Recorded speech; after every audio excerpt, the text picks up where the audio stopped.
La Biblia nos narra en Hechos, capítulo 4, cómo Pedro y Juan sanan allí a un cojo de nacimiento a la entrada del templo. Y cuando están frente a los líderes religiosos de la época, del concilio, las palabras de Pedro, entre otras cosas, ¿no?, resonaron y dijeron esto: y en ningún otro hay salvación, porque no hay otro nombre bajo el cielo dado a los hombres en que podamos ser salvos. Y ese es el nombre de Jesucristo. No hay otro igual al nombre de Cristo.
La palabra de Dios dice que un día,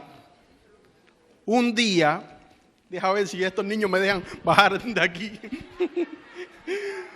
Un día toda rodilla se doblará y toda lengua confesará que Jesucristo es el Señor, para gloria de Dios Padre.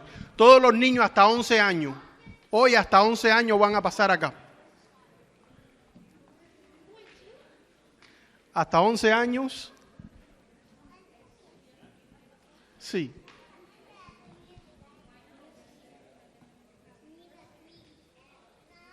Y siempre le damos gracias a Dios por la bendición de poder tener estos niños aquí. Como alguien dijo y hoy lo vamos a escuchar, los niños son el presente y el futuro de nuestra iglesia. Y nosotros los bendecimos. A ver, todos los niños, vamos a cerrar los ojitos y vamos a orar. ¿Ok? Vamos a cerrar los ojitos y vamos a orar. Vamos a orar. Ok. Señor, te damos gracias porque tú eres nuestro Dios, nuestro Rey y nuestro Salvador. Gracias por estos niños. Nosotros, todos puestos de acuerdo, los bendecimos y te pedimos que tu gracia los acompañe ahora y siempre. Que así como ellos van a crecer en estatura, también puedan crecer en el conocimiento de tu palabra, en santidad, y decidan adorarte y servirte por siempre. Gracias por sus vidas. Cuídalos y guárdalos. Hoy que ellos puedan tener una enseñanza y así atesorarla en sus corazones. También nosotros los adultos, háblanos, rétanos, Señor, ministranos con tu Santo Espíritu y usa el pastor su palabra con este propósito. Nos ponemos en tus manos y esperamos en ti. En el nombre de Jesús, amén.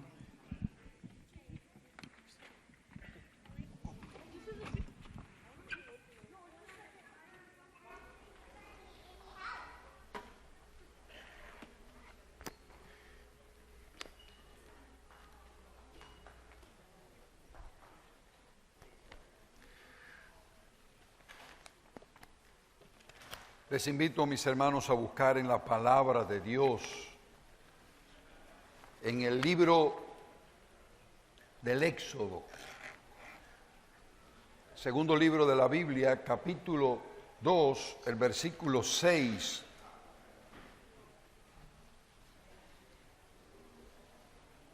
Dice así la palabra de Dios: y cuando la abrió, vio al niño, y he aquí que el niño lloraba, y teniendo compasión de él, dijo: de los niños de los hebreos es este. Padre, en el nombre precioso de Jesús, estamos delante de ti en esta hora pidiendo tu bendición, tu compasión, y que hoy sea un día en que la palabra toque nuestros corazones de una manera poderosa. Por favor, lo necesitamos. En el nombre tuyo. Amén, Señor. Hermanos, estamos teniendo o vamos a tener una pequeña serie de mensajes sobre niños. Y vamos a tratar de diversos niños que son importantes. Miren, niños, vamos a ver a Moisés en el día de hoy. La semana que viene vamos a ver a Samuel, el gran Samuel de la Biblia. Vamos a ver a Juan el Bautista, ya en el Nuevo Testamento. Y para concluir vamos a estar tratando a Timoteo. O sea, hombres que conocieron al Señor cuando eran niños y que después hicieron ministerios muy poderosos conforme fueron creciendo en la palabra y en estatura. Tan solo un niño a veces se dice, este es un crío. Puede ser que en algunas culturas digan es un chavalo, este es un chamaco, un fiñe. Es tan solo un niño. Hermanos, solo Dios sabe el futuro de nuestros hijos. Y como iglesia muchas veces nosotros fallamos acerca del énfasis que debemos dar a nuestros ministerios y dónde deben ser dirigidos nuestros recursos. Les menciono tan solo 4 hombres que fueron grandes personajes en la historia. El primero de ellos fue Jonathan Edwards. Vivió en los tiempos coloniales aquí en los Estados Unidos. Pero nadie ha influenciado más en esta nación, en la formación de los Estados Unidos, que Jonathan Edwards. Por su mensaje, por su predicación, por la forma de este hombre vivir. Usted puede buscar Jonathan Edwards y sus descendientes, y usted va a notar en los Estados Unidos, jueces, hasta un vicepresidente de los Estados Unidos, hay jueces, miembros de la Corte Suprema, alcaldes de ciudades, gobernadores, que tienen este apellido de Edwards. John Wesley. Y Jonathan Edwards a los 10 años ya escribía, a los 11 años hacía investigaciones científicas, porque quería ser científico. Era tan solo un niño, pero que después fue tocado por el Señor. John Wesley y su hermano Carlos influenciaron en la Inglaterra de su época, como pocos hermanos han hecho en la historia de las naciones. Eran tan solo niños, hijos de Samuel y Susana Wesley, pero que marcaron la historia de una nación. Marcaron la historia de una nación. Y cuando se habla en Inglaterra de estos hermanos, siempre hay que decir antes que los Wesley y después de los Wesley.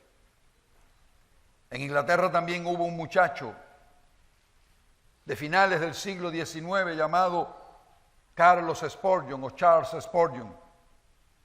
Charles Spurgeon a los 17 años ya era pastor, y pastor de una de las iglesias más grandes de Londres. Le decían el niño predicador, y llegó a tener el título, no que se lo puso él, sino que la historia se lo dio a Charles Spurgeon como el príncipe de los predicadores. Le predicó el evangelio y se convirtieron, dice, bajo su ministerio, 10 millones de personas en Estados Unidos y en Inglaterra. Y aún hoy muchos seguimos leyendo los mensajes de Charles Spurgeon como si fueran dichos el domingo pasado.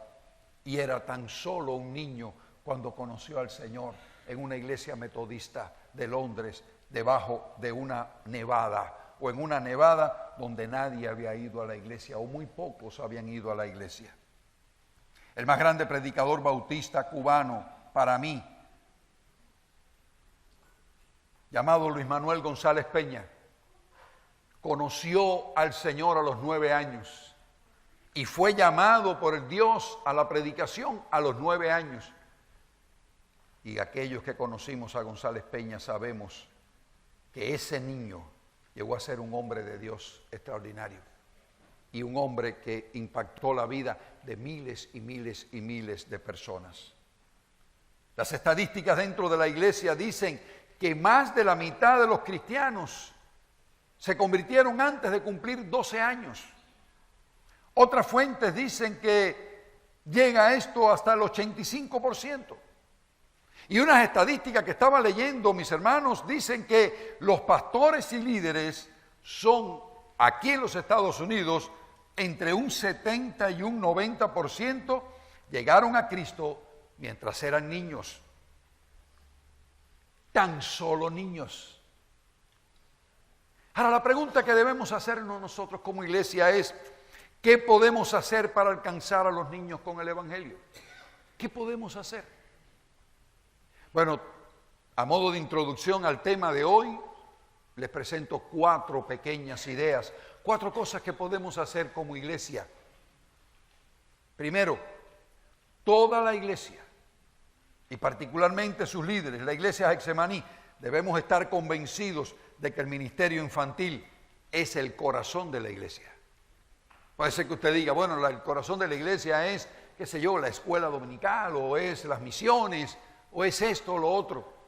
Hermanos, el corazón de la iglesia bautista Getsemaní son sus niños, esos niños que ustedes ven ahí. En segundo lugar, los padres deben cumplir con la responsabilidad de educar a los hijos en la palabra de Dios. Deben procurar evangelizarlos, deben procurar discipularlos y deben procurar con toda su fuerza traerlos a la casa de Dios. ¿Entiende usted eso, amado Padre? Tal vez esto no le caiga bien a alguno. Tal vez diga, bueno, yo voy a la iglesia cuando puedo. O yo tengo que trabajar. Hermanos, esto es algo tan importante. Miren, los miércoles nosotros tenemos un ministerio infantil muy hermoso. A veces los miércoles, los hermanos que trabajan en este ministerio y yo nos entristecemos porque vemos que hermanos, miembros de nuestra iglesia, no traen a sus hijos el miércoles. Puede ser que digan en tiempos de clase, bueno, es que las clases, y ahora en verano. Hermanos, ese ministerio es el corazón, grábeselo ahí en su cabeza. Eso es algo tan importante, tan trascendental, como que usted lo lleve a la escuela. ¿Me escuchó bien? Ningún padre aquí es tan irresponsable como para decir o cometer esta ilegalidad. Un niño de primaria, decirle a él, ¿ya aprendiste a leer y escribir? Sí, ya papi, ya aprendí. Pues no vaya más a la escuela, no te hace falta más nada. Haga lo que va a caer preso. Si eso lo hacemos con nuestros hijos, por obligación social, por leyes y por responsabilidad, hermanos, traerlo a la casa de Dios es algo fundamental. Fundamental. De vida o muerte. Y en cuarto lugar, debemos comprender que los niños no son una parte, no es algo aparte de la iglesia. No es algo ahí, no es un cultico de niños para entretenerlo, o es un programita. No, es que esa es la iglesia. Esa es nuestra iglesia. Es sumamente importante, amado mío. Sumamente importante. Las circunstancias cambian, los momentos cambian, pero quiero decirle algo. ¿Cuál es el propósito del enemigo con sus hijos? Destruirlos. ¿Cuál es el propósito del enemigo con su familia? Destruirla. ¿Cuál es el propósito de que sus hijos se pierdan y que el matrimonio suyo se pierda? Ese es el propósito del enemigo. El propósito de Dios es la bendición de ellos. Entonces, ¿qué vamos a hacer? Ahora pregunto, ¿qué vamos a hacer nosotros? Nos vamos a poner en la brecha en el nombre del Señor Jesucristo. Vamos nosotros a decir, bueno, esto es algo importante, esto es algo trascendental, esto es algo que yo no puedo dejar para mañana. Es algo que tengo que vivir hoy con mucha intensidad. Mira, cuando Moisés vino al mundo, y quiero decirle algo que usted conoce, Moisés es el mero en el Antiguo Testamento. Moisés fue el hombre que escribió los 5 primeros libros de la Biblia. Moisés fue el hombre que recibió la ley de Dios. Moisés fue el hombre que dirigió al pueblo y lo introdujo en la entrada ya prácticamente. Él la vio de lejos, pero lo introdujo a la tierra prometida. Moisés fue el hombre escogido por Dios para una tarea única y para influenciar sobre la humanidad de una manera única. Recuerdo una conferencia que escuché hace años, muy interesante, que la disfruté, dictada por un abogado cristiano. Y la conferencia de este abogado cristiano fue del doctor Joaquín Sánchez Suero. Él dijo, las leyes de Moisés vistas por un abogado moderno. Interesantísimo. Y él hizo una comparación entre las leyes occidentales y la ley de Moisés, y iban así, parejita. Era algo que ha influenciado en las leyes del mundo de una manera tremenda. Ese fue Moisés. Ahora, ¿en qué situación vino Moisés al mundo? Moisés llega al mundo en una situación de conflicto, en una situación de crisis, en una situación de opresión, en una situación de muerte, en algo que provocaba destrucción. Y usted lo puede ver en la Biblia, en el libro del Éxodo, en el capítulo 1. Usted va a notar situaciones complicadas, muy complicadas. Y lo que estoy diciendo de esta complicación a la llegada de un niño llamado Moisés es que usted y yo estamos en el mismo bote. Ahora yo le pregunto, ¿cuál es el propósito que tuvo el enemigo con Moisés y que no viniera a este mundo? El mismo que tiene hoy, porque la serpiente antigua es la misma. Lo grande que tenemos nosotros es que nuestro Dios también es el mismo. Entonces, esa serpiente antigua lo que quiere es matar, hurtar, matar y destruir. Es lo que le querían hacer al pueblo de Israel en Egipto. Ahora, mire usted en su Biblia, le suplico que abra su Biblia en el capítulo 1 del libro del Éxodo, porque si no, no va a poder entender lo que yo estoy diciendo.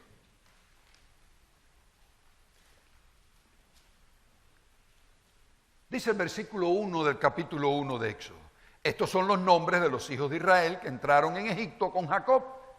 Cada uno entró con su familia. Y ahí da los nombres de los hijos de Jacob. Ellos entran, ¿por qué razón? Porque había un hijo de Jacob llamado José, que José era en Egipto el primer ministro. Había salvado al reino o al imperio de Egipto, lo había salvado de la destrucción por hambre. Se iban a morir de hambre. Y salvó a Egipto y al mundo. Él trae a su familia, José, y los pone en una zona de Egipto, en la desembocadura del río, que se llama Gosén. Ellos eran pastores. A los egipcios no les caían bien los pastores de ovejas. Yo digo que era porque no olían bien. O sea, los egipcios eran muy sofisticados y cuando entraban aquella gente con los olores aquellos no les caían bien. Entonces le dijeron, ok, ustedes vivan allá en Gosén y críen sus ganados. Empezó a multiplicarse ese grupito que entró. Empezaron ellos a multiplicarse, empezaron a fortalecerse, empezaron a crecer. ¿Qué trajo como consecuencia eso? Que cuando esta nación, este grupo que era sencillamente una familia al principio, ya tenían más de 500,000 de hombres, alrededor de 600,000 hombres. Hubo un cambio de gobierno en Egipto.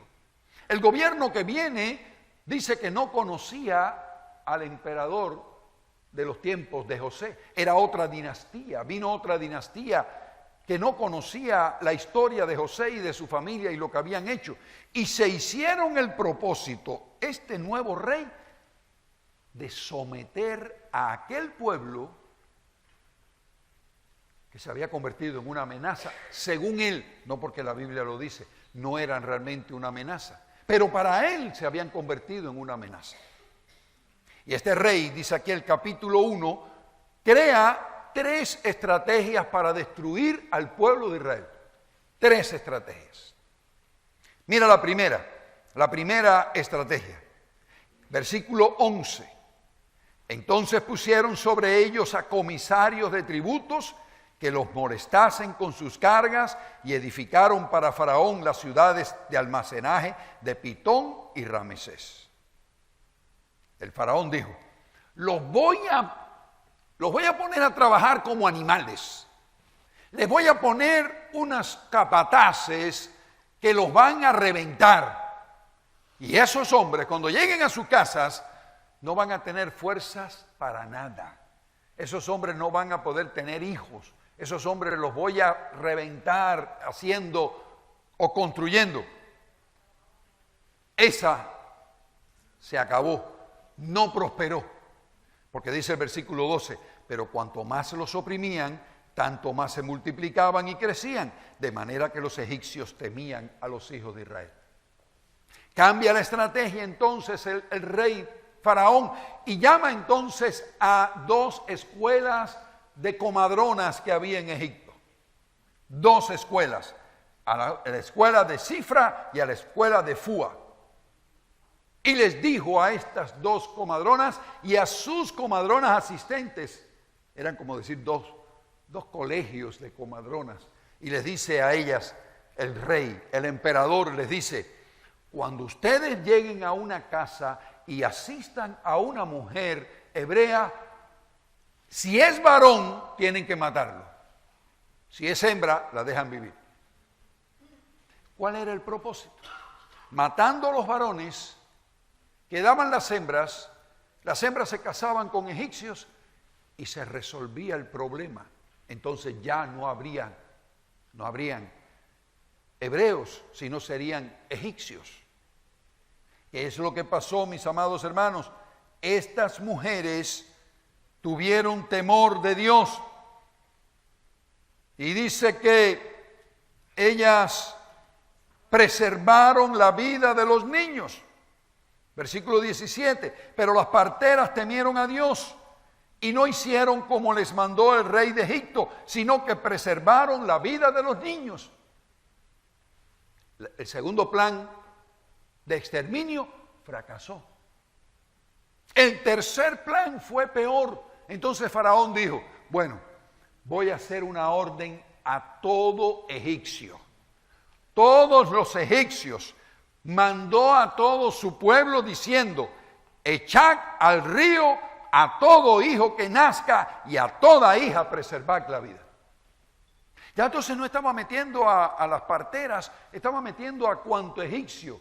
Vaya, el que tirara a un niño, un baby hebreo, a las aguas infestadas de cocodrilos, le daban un premio. Tenía un premio, por decirlo de alguna manera, porque estaba cumpliendo con la voluntad y el propósito del rey para con el pueblo.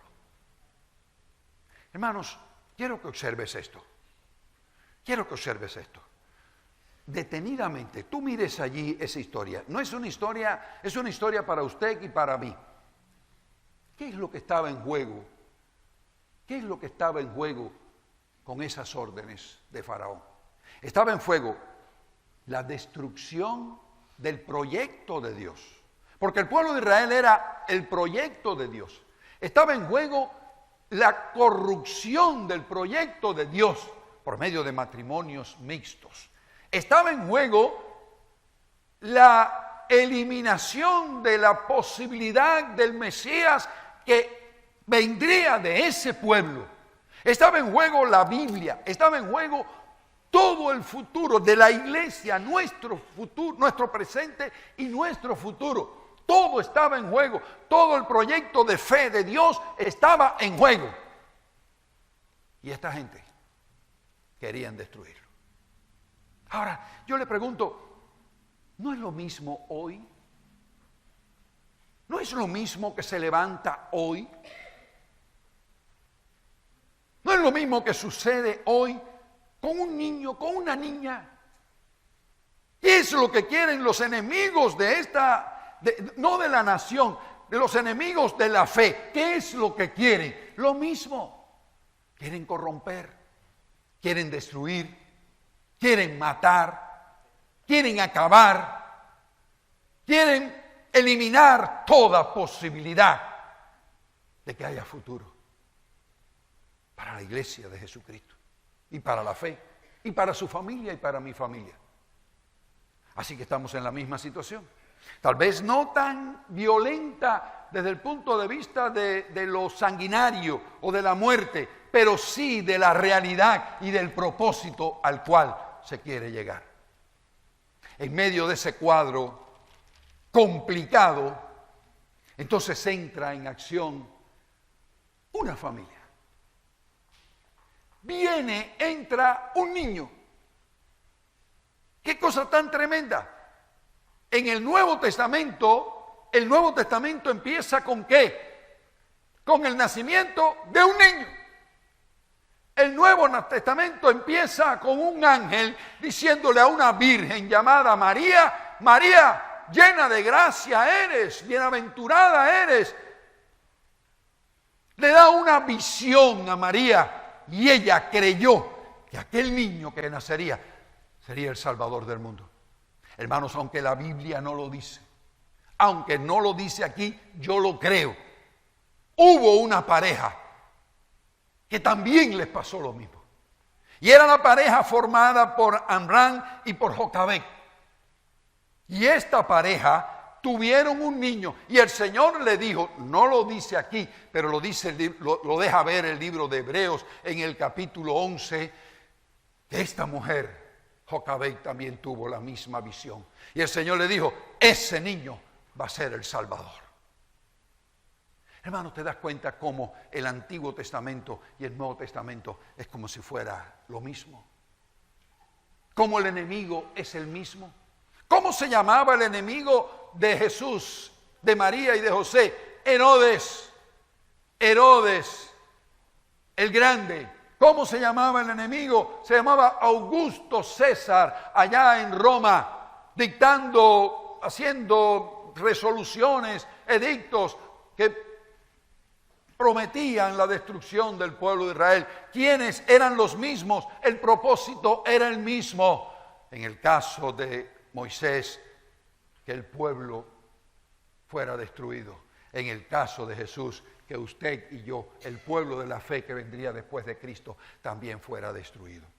Por eso, amado hermano, cuando esta historia toca tanto mi corazón, mira, yo quiero que tú vayas allá al capítulo 2 y leas conmigo, y que tengas en cuenta lo que voy a decir. Capítulo 2, versículo 1. Un varón de la familia de Leví fue y tomó por mujer a una hija de Leví. Ahora, yo quiero que tú escuchaste lo que yo dije, cómo estaba la situación. ¿Cómo estaba la situación en el pueblo?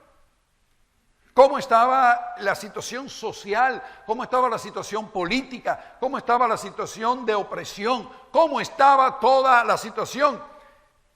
Pero ¿a quién se le ocurre? ¿A quién se le ocurre agarrar a una pareja de la familia de Leví? Esto era lo último. No lo digo yo, vete a tu Biblia. Si no agarras la Biblia, te vas a quedar en el aire. Capítulo 49, versículo 5. Se está muriendo Jacob. Fíjate que estoy hablando, capítulo 49 de Génesis Génesis termina en el 50 y empieza en el 1 con la historia de la persecución, de lo que estaba sucediendo en Egipto. Capítulo 49, vete allí y lee, y vamos a leer en el versículo 5. Leví, hijo de Jacob.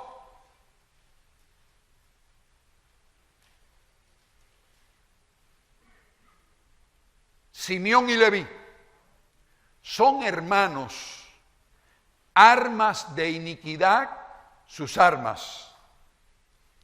En su consejo no entre mi alma. Eso lo dice el Padre.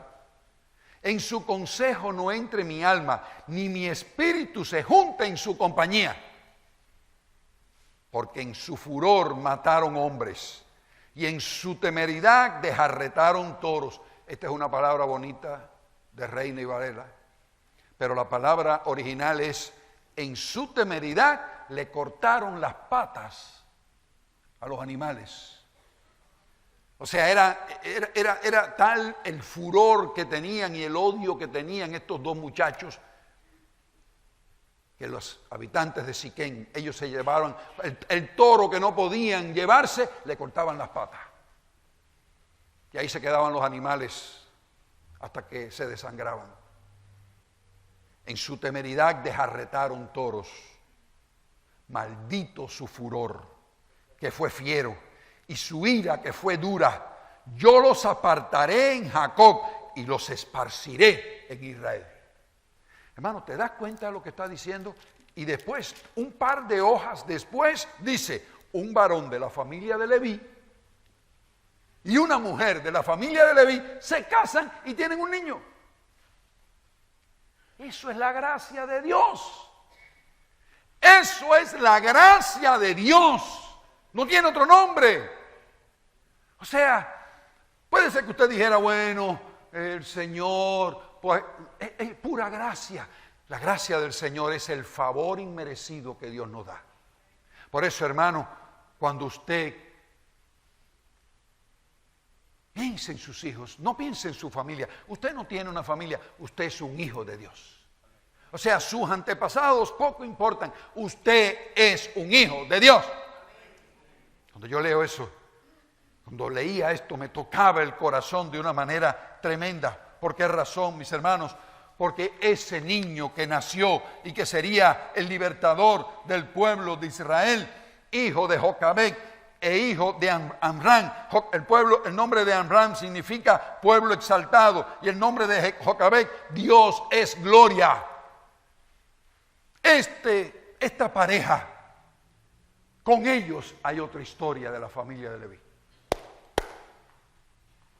¿Quiénes fueron los hijos de esta pareja, de Jocabed y de Amram? Aarón, María y Moisés. ¿Tú te das cuenta de lo que estoy diciendo? Yo creo que nosotros no somos judíos, pero hemos leído mucho la Biblia. ¿Te das cuenta que estamos hablando de grandes ligas? ¿Te das cuenta que estamos hablando de que Dios dijo, esa familia del sinvergüenza Leví, no me voy a importar, no me importa las matanzas que ellos hicieron, no me importa que el padre dijo esas cosas duras de ellos, lo que voy es a bendecirlo? Porque esta gente buscaron de Dios, esta gente clamaron al Señor de una manera especial por su familia. Ellos se pusieron en la brecha, no es por gusto que Jocabed y Amram son padres de Moisés, de Aarón y de María. María, la hermana de ellos, no se confunda nadie con María, la madre de Jesús, o Miriam, por decirlo de alguna manera. Miriam, Aarón, Miriam y Moisés, el más pequeño. Hermanos, hay aquí una unción, hay aquí un mover del Espíritu Santo, hay aquí una fuerza que toca a nuestro corazón, toca a mi corazón de una manera tremenda. ¿Por qué razón?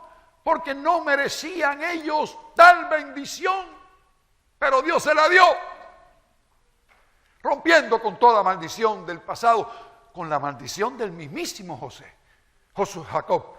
Y quiero decirle algo interesante, histórico. La tribu de Leví es la única tribu que hoy permanece en el pueblo de Israel. Porque ni los judíos son una mezcla. Los judíos aunque son descendientes de Judá y mantienen ese nombre judío por ser descendientes de Judá, pero Leví es Leví. Es Leví. O sea, usted está en un grupo de judíos y el que es de la tribu de Leví, ese es el que dirige las oraciones. Se reúne un grupo de judíos desconocidos, lo he visto yo en los aeropuertos, y uno se pone delante a la hora de la oración y dirige la oración del grupo que está allí, que se van acumulando. ¿Quién es ese que dirige? Un descendiente de Leví. Hasta hoy. Un descendiente de la tribu de Leví. El maldito. Hermano, ¿cuál es tu pasado? Eso no importa. ¿Cuál es tu pasado? Eso no importa. Lo que importa es tu relación espiritual con Dios hoy.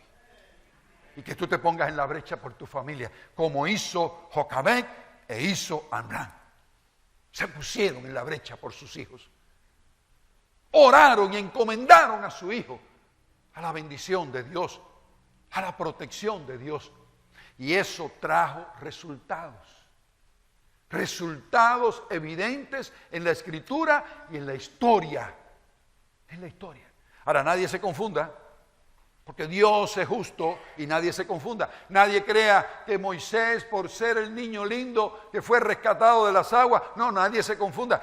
El hermano Renier me habló de un pasaje antes de la predicación, antes del culto, del primero o el segundo culto, y me dijo él: ay, pastor, hay algo ahí que yo no entiendo. Y yo le dije: yo tampoco. Y mira, es cuando Moisés es llamado por Dios, en el pasaje que leímos hace un rato, es llamado por Dios, él acepta la encomienda, él regresa, y dice en el capítulo 4 del libro de Éxodo: entonces Moisés, en el versículo 20, tomó a su mujer y a sus hijos y los puso sobre un asno y volvió a tierra de Egipto. Tomó también Moisés la vara de Dios en su mano. Y Dios le dice a Moisés: y dijo Jehová a Moisés: cuando hayas vuelto a Egipto, mira que hagas que delante de Faraón todas las maravillas que he puesto en tu mano. Y le da una serie de orientaciones. Aconteció en el camino, dice el versículo 24. Este es el pasaje que Renier me dijo que no entendía, ni yo tampoco. Pero te voy a dar una explicación diferente, Reniel. Aconteció en el camino que en una posada Jehová le salió al encuentro y quiso matarlo. ¡Wow! ¿Cómo es posible que quiera matar a Moisés? Tú no entiendes, ni yo tampoco, Reniel. Entonces Séfora, la esposa, la negrita, tomó un pedernal afilado y cortó el prepucio de su hijo y lo echó a sus pies, diciendo: a la verdad, tú me eres un esposo de sangre. ¿Qué es lo que pasaba? Moisés iba a liberar al pueblo de Israel y él no estaba cumpliendo. Haz lo que yo digo, pero no lo que yo hago. Y Jehová le dice a Moisés: ella entra por el aro, porque me busco a otro. No es el caso, ¿no? Es un decir criollo. Pero aún Moisés entendió ese día que él tenía que hacer las cosas como Dios la había mandado. Y él no había circuncidado a sus hijos. Hermanos míos, la gracia de Dios es eso.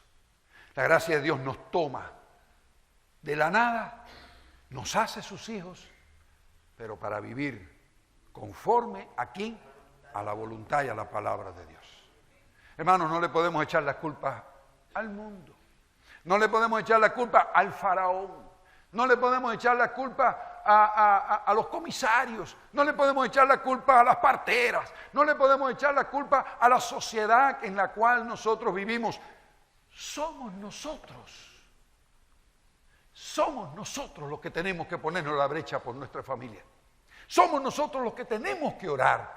Somos nosotros los que tenemos que velar porque nuestros hijos no estén en peligro o no caigan en el peligro que los puede destruir.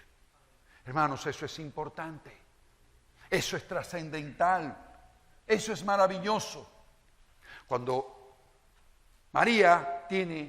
cuando Jocabed tiene al niño, cuando ella dio a luz a aquella criatura,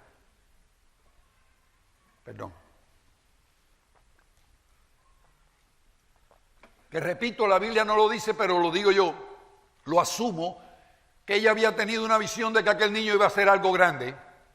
Cuando ella ve el muchachón aquel, es el niño más lindo que ha nacido en el mundo, René. Después de Isaac. Era un niño precioso, era un niño extraordinario. No lo digo yo, lo dice aquí.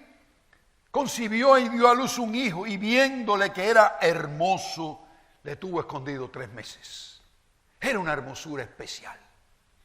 Aquel niño tenía un ángel especial, tenía una visión, había algo especial en la vida de esta criatura. Y ella lo esconde. Pero tengan en cuenta que si el niño lloraba por la madrugada y alguien lo oía, un egipcio decía: ¡Ey! En la casa de Reniel y Yanek hay un baby, porque ese chiquito creo que por la madrugada da sus bateos. En la casa de Reniel y Yanek hay un baby. Aquello era un problema. ¿Cómo usted tiene un niño que no llore? Ella lo tuvo escondido 3 meses. Y dice la Biblia que por fe lo tuvo escondido 3 meses. Ya no podía más. Ya no podía por la seguridad de María, porque estaba en juego la vida de María y estaba en juego la vida de Aarón. Y entonces ya no podía, era imposible conservar aquella situación. Y ella le dice a María: María, Miriam, voy a poner al niño en un lugar. Yo voy a orar por esta criatura. Yo lo voy a bendecir. Yo lo voy a encomendar en las manos de Dios. ¿Cuánto tiene Isaac? 3 meses tenía este baby. 3 meses. Miren al baby de Reniel después. 3 mesitos tenía este niño. Y esta mujer lo toma, lo pone en una cesta impermeabilizada, le pone al niño allí, lo cubre y le dice a María: María, Miriam, lleva al niño y ponlo a la orilla del río, no en el medio de la corriente, en el carrizal, dice aquí, donde están los juncos, ahí en el boletín está perfecto en esa foto, ponlo allí, vamos a ponerlo allí. Y lo pusieron en aquel lugar. Y ella puso a María a velar, a Miriam la puso a velar, a ver qué pasaba con el niño. Era un lugar estratégico. No es que lo puso en cualquier sitio. Ella sabía que allí iba la hija de Faraón a bañarse. Ella sabía que alguien lo podía adoptar como su hijo. Lo que ella no sabía quién. Pero lo que quiero hacer énfasis, mis hermanos, es en lo siguiente. Ella encomendó al niño aquel, al fruto de su vientre lo encomienda, al niño más hermoso que había nacido hasta ese momento, lo encomienda en las manos de Dios y ella creyó completamente que el Señor lo iba a salvar.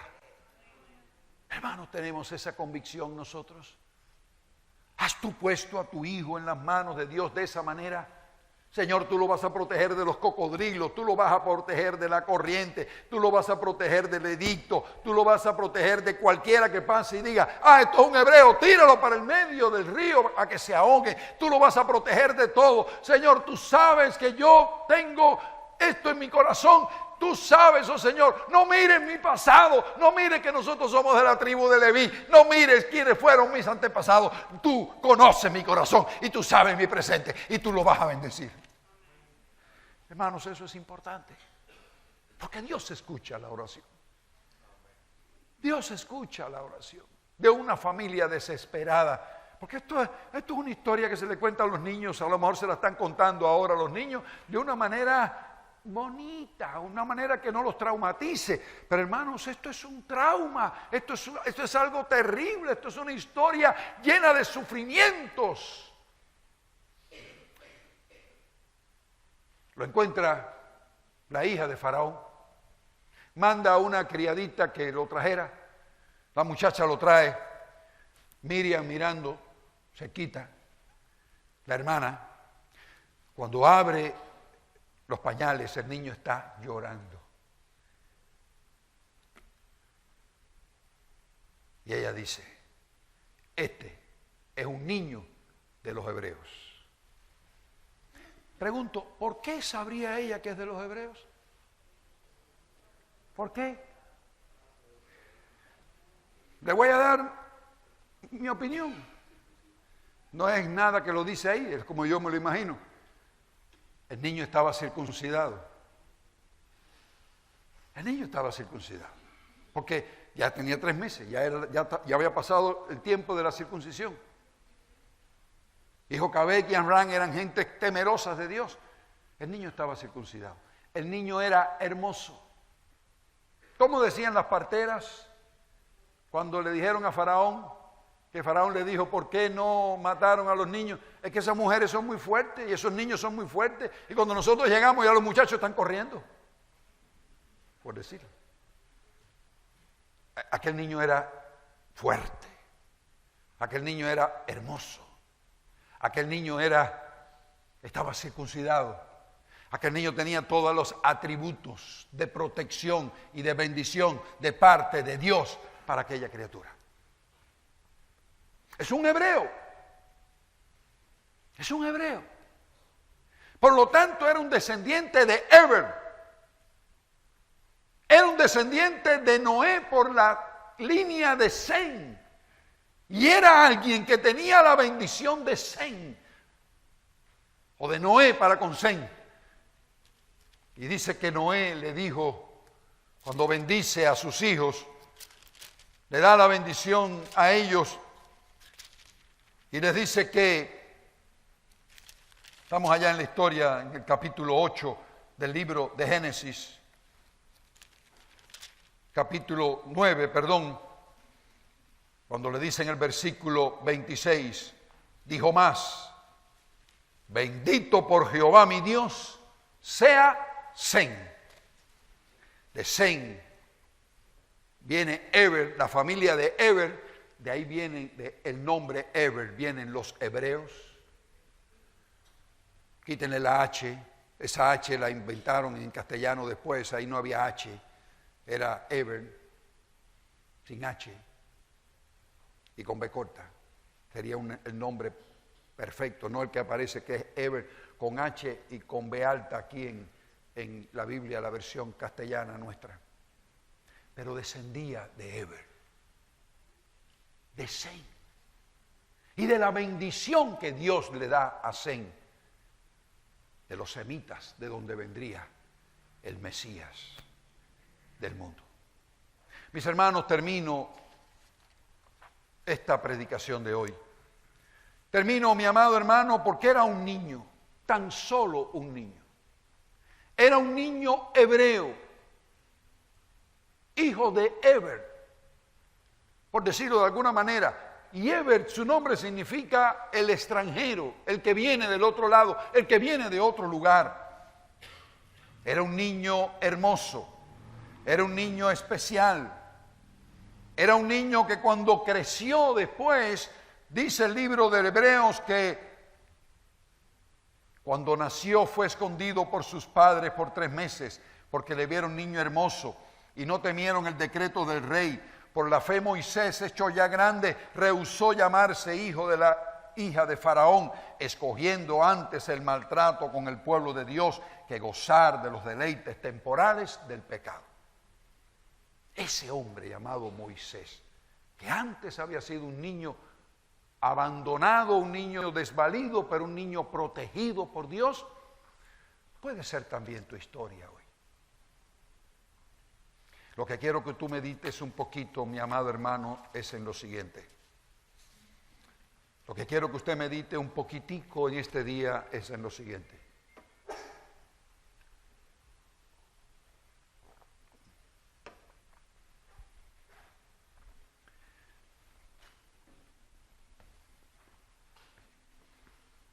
Jocabet y Amram se tuvieron que enfrentar a la ira del rey, dice el libro de Hebreos. Usted y yo nos tenemos que enfrentar a la ira del enemigo de las almas. ¿Qué es lo que quería Faraón? Matar al niño. Quería destruir al niño, o sea, destruir a la nación. Quería que no hubiera un salvador. Quería lo peor para aquellas gentes. El enemigo nuestro quiere lo mismo que nosotros hoy, de nosotros hoy. ¿Qué va a hacer usted? Usted va a decir, bueno, si el rey lo mandó, o si esa es la realidad, o si esa es la circunstancia. Bueno, hay que vivir en los tiempos. No, hermano, usted tiene que ponerse en la brecha. Usted tiene que ponerse en la brecha. Usted tiene que estar firme. Usted tiene que estar firme. No importa los tiempos que vengan. No importa los momentos que existan. Usted tiene que estar firme. Cuando yo era un niño, en Cuba, empezó eso de los pioneros. ¿Se acuerdan de los pioneros, los cubanitos aquí? Y entonces, la maestra fue a ver a mi mamá y le dijo, mire, vamos a ponerle a los niños una pañoleta, un trapito aquí en el cuello. Y mi mamá le dijo, está bien, ¿qué es lo que es? El trapito nada más, señora, no se preocupe.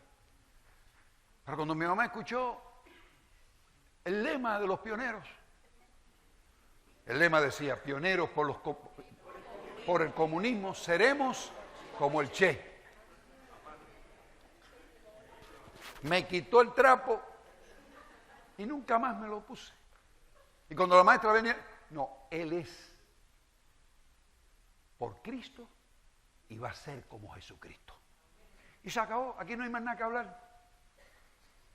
Y ahí me quedaba yo, parado, pionero, todo el mundo pionero, por el y yo parado ahí. Yo lo quería, no, yo estaba loco por tener el trapito igual que los otros. No hay que creer que yo era el héroe ni nada de eso, yo estaba loco por poner, pero mi mamá y mi papá se pusieron en la brecha. ¿Entiende lo que es ponerse en la brecha? ¿Entiende lo que es decir, no, yo no? Usted tiene hoy en día un enemigo igual, amados padres. Sus hijos le dicen, ay mamá, ya tengo edad, yo quiero trabajar. Ay, qué bueno trabajar. ¿En dónde vas a trabajar? No, yo voy a trabajar en McDonald's. Ah, qué bueno, vas a comer McDonald's gratis. ¿Vas a trabajar el domingo? Ah, sí, tengo que trabajar el domingo. Pues no hay McDonald's gratis, ni hay trabajo. Y se acabó. Usted lo decide. Ahora, no me venga después a decir, no, el niño no puede venir el domingo porque está en McDonald's trabajando o está en Publix trabajando. No, hermano, usted es el que tiene que ponerse en la brecha. Usted es el que tiene que decirle. Yo tengo 3 hijos que fueron aquí a la escuela y que fueron al trabajo y empezaron igual. Y lo primero que yo les dije cuando eran chiquitos era, cuando ustedes lleguen el momento del trabajo, no me hablen de trabajar el domingo. Aquí hay millones de bancos, aquí hay millones de negocios que trabajan de lunes a viernes y ustedes le van a pedir a Dios un trabajo así, de lunes a viernes, y no hay trabajo sábado y domingo. Y nunca trabajaron sábado y domingo. Y el Señor les dio trabajo y siempre tuvieron trabajo en bancos y en otros negocios. Hermano, es el mismo Faraón, porque quiero que usted grabe eso en su cabeza, es el mismo Faraón en estos tiempos que quiere lo mismo. Usted no le puede echar las culpas al pasado, no le puede echar la culpa a las circunstancias, no le puede echar la culpa al gobierno, ni al comunismo, ni a nada de eso. Eso no tiene importancia. Usted es el que tiene que pararse firme, como Jocabed, y decir, yo lo voy a hacer, y voy a bendecir a mi niño, porque este me lo dio Dios, y lo voy a entregar en sus manos, y va a ser alguien grande. Esa promesa sigue hoy, está ahí, usted la tiene en sus manos, usted la tiene ahí delante de usted. Usted la tiene, usted lo que tiene que hacer es agarrarse de ella.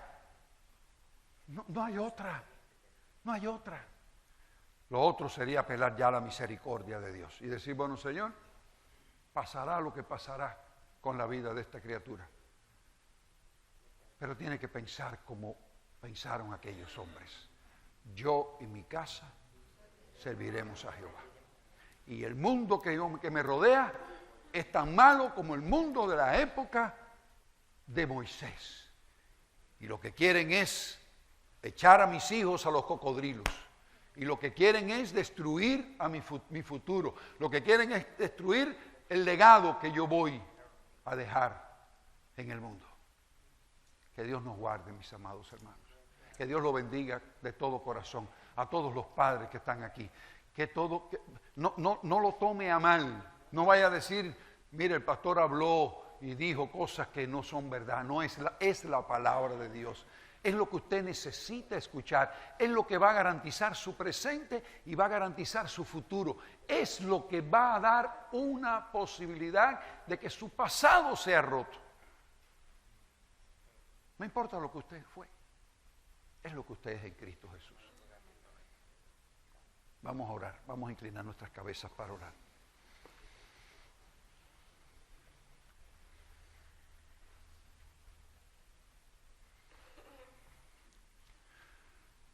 Amado Señor, mis hermanos y yo necesitamos en esta hora que tú nos ayudes. Nuestros hijos están en peligro. Nuestros hijos están todavía hoy con un enemigo que quiere destruir las almas de ellos. Usando otros recursos diferentes, pero no menos dañinos, el enemigo quiere acabar con sus vidas. Nosotros humildemente te pedimos tu bendición. Pedimos tu protección. Pedimos tu ayuda. Que la sangre de Cristo sea nuestra protección. Que tu ayuda llegue hasta nosotros en la forma que sea. Que tu misericordia y tu gracia nos cubran y tu perdón nos alcance. Por favor, Señor, ayúdanos. Ayúdanos. Porque sin ti no lo podemos hacer. Por favor. En el nombre de Jesús descansamos. Y las gracias te damos. Amén, Señor. Amén. Amén. Que Dios nos bendiga, mis hermanos. Nos vamos a poner en pie para cantar una alabanza y terminar nuestro culto en esta mañana. Recuerden, el almuerzo está preparado ahí en el comedor, Pro Viaje Misionero, y los hermanos con mucho esfuerzo lo han preparado.